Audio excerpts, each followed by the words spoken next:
রাত ৩টা বাজে। ইচ্ছা করে ঘুমাতে যাচ্ছি না। ভাবতেছি অনেক কিছু। বিশেষ করে বাংলাদেশকে নিয়ে।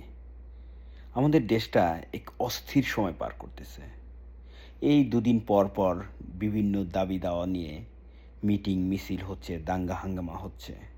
আবার একটা পক্ষ চাচ্ছে আমাদের বাংলাদেশটাকে উত্তপ্ত করতে।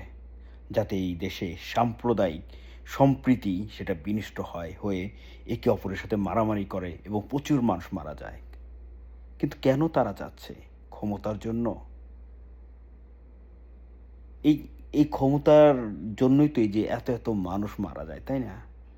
তো সাম্প্রদায়িক যদি এই দাঙ্গা হাঙ্গামাটা লাগে, ক্ষতিটা কার হবে?